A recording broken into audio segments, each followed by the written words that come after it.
একটা নতুন ধরনের কাবাব নিয়ে আসলাম আপনাদের জন্য। একটু খাওয়ার সিস্টেমটা দেখাই। একটা পরোটা নিয়েছি, এর মধ্যে একটু সালাদ নিয়ে নিচ্ছি, যে কোনো সালাদ নিলেই হবে। এবার পরোটা দিয়ে এই কাবাবটা এখানে খুলে নিচ্ছি।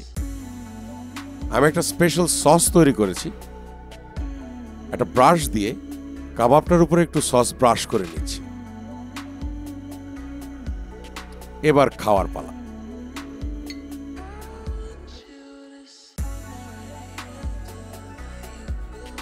কামড় দেওয়ার পর দেখেন কাবাবটা কতটা জুসি আছে। আমি পরোটা দিয়ে কাবাবটা খাচ্ছি, আপনারা আটার রুটি, চালের আটার রুটি, নান রুটি, বসনিয়ান পরোটা, যে কোনো কিছু দিয়ে এই কাবাবটা খেতে পারেন। চলুন রান্নার প্রসেসটা আপনাদের শিখিয়ে দিই। রেসিপির নামটা জেস্টি অরেঞ্জ চিকেন, তাই আমাদের অরেঞ্জ মানে কমলা তো লাগছে। একটা কমলা আমি 2 টুকরো করে নিলাম। এটা দিয়ে কি করছি একটু পরে দেখাচ্ছি। তার আগে মাংসটা প্রসেস করে নিই। মুরগির বুকের মাংস নিয়েছি। মাংসটা ভালোভাবে পরিষ্কার করে যতটুকু সম্ভব একটা কিচেন টাওয়েল দিয়ে সবটুকু পানি ভালোভাবে মুছে ফেলতে হবে। এই রেসিপিটার জন্য মাংসে কোনো হাড় এবং চর্বি থাকা যাবে না, আর সেজন্যই আমি মুরগির বুকের মাংস দিয়ে করছি। আর এই যে আশপাশে একটু ছোট ছোট চর্বি থেকে যায়, এগুলো ছেঁটে বাদ দিয়ে দিচ্ছি। চর্বি থাকলে হয় কি, রান্না করার সময় এই চর্বিটা পুড়ে গিয়ে একটা তিতার টেস্ট চলে আসে, যার কারণে এগুলোকে যতটুকু সম্ভব কেটে বাদ দিয়ে দিতে হবে। এবার মাংসগুলোকে প্রথমে লম্বা লম্বা টুকরো করে নিচ্ছি। আমার সুবিধার জন্য আমি কাজটা চাপাতি দিয়ে করছি। আপনারা আপনাদের পছন্দ মতো দা বটি যা কিছু আছে সেটা দিয়েই করতে পারেন, কোনো সমস্যা নেই।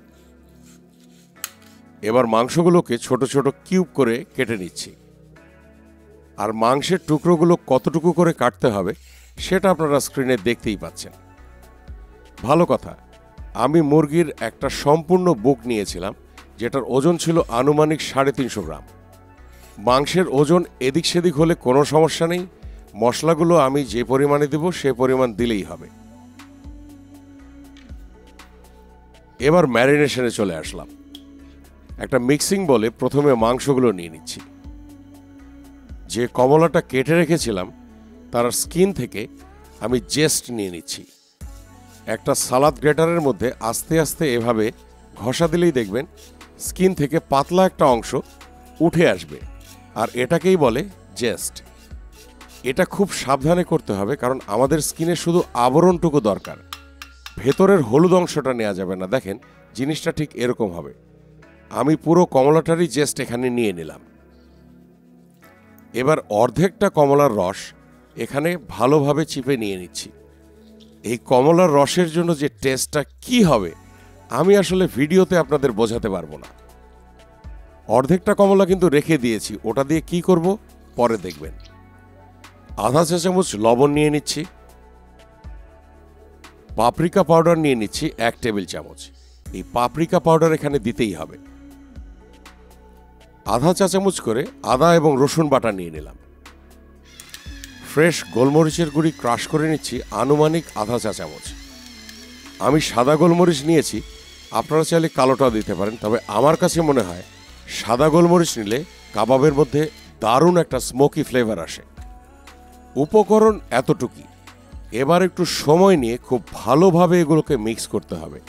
সময় নিয়ে কেন বললাম, মাংসের চেয়ে উপকরণ অনেক কম, যার কারণে সময় নিয়ে মাখালে সবটুকু উপকরণ সবগুলো মাংসের সাথে খুব ভালোভাবে মেখে যাবে।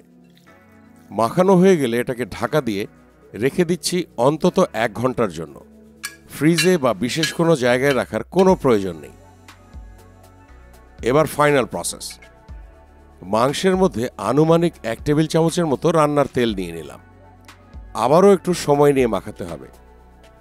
আমার কাছে মনে হয় মশলার সাথে যদি আমি তেল দিয়ে দিই তাহলে মশলার ফ্লেভারটা মাংসের মধ্যে ঢুকবে না।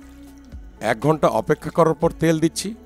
এর মধ্যে মশলার সব ফ্লেভার মাংসের সাথে খুব ভালোভাবে ব্লেন্ড হয়ে গেছে। আর তেল দিয়ে এখন মাখালে হবে কি, ওই ফ্লেভারটা মাংসের মধ্যে ইনট্যাক্ট থাকবে। পাশে দেখেন একটা বোতলের মধ্যে আমরা কিছু শাসলিকের কাঠি ভিজিয়ে রেখেছি। এই কাঠিগুলো ভিজিয়ে রাখলে হয় কি রান্নার সময় কাঠিগুলো পুড়ে যায় না। এখন কিছুই না, একটা একটা করে মাংসের টুকরো এই কাঠিতে গেঁথে নিতে হবে। এই কাঠিগুলো সুপার স্টোরে বা ক্রোকারিজের দোকানে আপনারা যে কোনো সময় কিনতে পারবেন। দেখতেই পাচ্ছেন কিভাবে গেঁথে নিচ্ছি। অ্যাকচুয়ালি গাঁথতে আমাকে রুমানা হেল্প করছে। এমনভাবে গাঁথবো না যেন মাংসগুলো খুব চেপে থাকে, এজন্য গাঁথার পরেও একটু হাত দিয়ে আলগা করে দিতে হবে। আরেকটা করে আপনাদের একটু দেখাই, আপনাদের বুঝতে সুবিধা হবে। আমি কাঠির মাপ অনুযায়ী 4টা করে টুকরো গাঁথছি। এটা ডিপেন্ড করবে আপনারা কাবাবটা কত বড় বা ছোট করতে চান তার উপরে।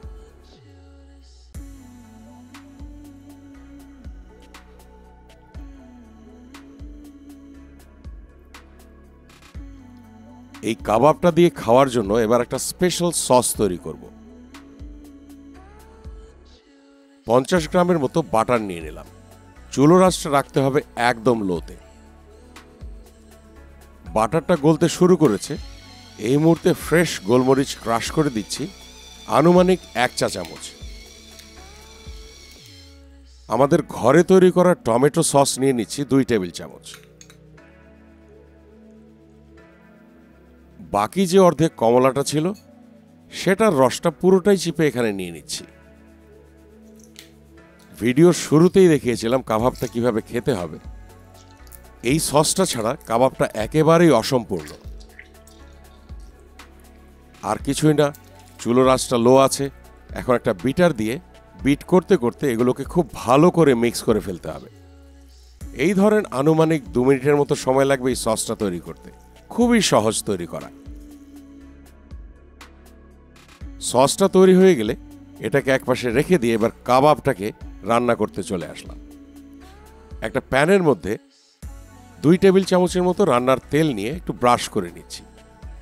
আমি গ্রিল প্যানে করছি, আপনারা চাইলে তাওয়ায় করতে পারেন। আপনারা এই কাবাবটাকে চাইলে আবার এয়ার ফ্রাই করতে পারেন, কনভেকশন ওভেনে বেক করতে পারেন। যেভাবে রান্না করতে চান সেভাবেই রান্না করতে পারেন, তবে টেস্টটা একটু এদিক সেদিক হবে। মাংসগুলো যেহেতু এতক্ষণ ম্যারিনেট করে রেখেছিলাম, কাবাবটা রান্না হতে খুব একটা বেশি সময় লাগবে না। চুলোর আঁচটাকে মিডিয়ামে রেখে আমি এখন কাবাবগুলোকে রান্না করছি। আর মাঝে মাঝে করবেন কি, একটা ব্রাশ দিয়ে এই যে পাশ থেকে তেল নিয়ে কাবাবের উপরে মাখিয়ে দিবেন। এতে করে হবে কি, তেলটা যখন কাবাবের উপরে থাকবে কাবাব থেকে ময়েশ্চারটা উড়ে যাবে না, মানে কাবাবটা অনেক জুসি হবে। ভিডিওর শুরুতে যেটা দেখালাম। আমরা তো অনেক কম তেলে রান্না করছি, রেস্টুরেন্টে ওরা করে কি, একটা স্প্রের বোতলের মধ্যে তেল নিয়ে সারাক্ষণ স্প্রে করতে থাকে। এজন্যই কিন্তু রেস্টুরেন্টের কাবাবগুলো আমাদের কাছে মনে হয় অনেক বেশি জুসি। এই ধরেন মিনিট 2-1 রান্না করে কাবাবগুলোকে উল্টে দিলাম। ঝলসানো কালারটা দেখতে পাচ্ছেন, এটা কিন্তু পুড়ে যায়নি, এটা কাবাবের মশলাগুলো একদম ঝলসে গেছে। এরকম কালার যদি আসে তাহলেই বুঝবেন কাবাবের মধ্যে থেকে একটা স্মোকি ফ্লেভার পাবেন। আবার ওই একই কাজ, তেল ব্রাশ করে নিচ্ছি। এই আনুমানিক ধরেন 4 থেকে 5 মিনিট রান্না করলেই কাবাবগুলো একদম পারফেক্টভাবে রান্না হয়ে যাবে। একটা ছোট্ট টিপস, দ্বিতীয় ব্যাচ ভাজতে যাওয়ার আগে প্যানটাকে ভালোভাবে মুছে নেবেন, তাহলে কাবাবের এই ঝলসানো অংশগুলো পরের ব্যাচটাকে কালো করবে না। পরিবেশন করে দিলাম। ভিডিওর শুরুতেই দেখিয়েছি কাবাবটা কিভাবে খেতে হয়, তবে কাবাবটা যদি ওই সসটা ছাড়া খেতে চান তাও কোনো সমস্যা নেই। আপনারা ভাত, পোলাও, খিচুড়ি বা ফ্রাইড রাইসের সাথেও এই কাবাবটা সার্ভ করতে পারেন। গেস্টদের সামনে পরিবেশন করার জন্য একেবারেই নতুন ধরনের একটা কাবাব আপনাদের উপহার দিলাম। আশা করি আপনাদের মুখে পানি চলে এসছে অলরেডি। সবাই ভালো থাকবেন, কাবাবটা অবশ্যই একবার ট্রাই করবেন। আর রমজান মাস জুড়ে অবশ্যই আমাদের জন্য একটু দোয়া করবেন। এতক্ষণ সময় দিয়ে সাথে থাকার জন্য সবাইকে অসংখ্য ধন্যবাদ।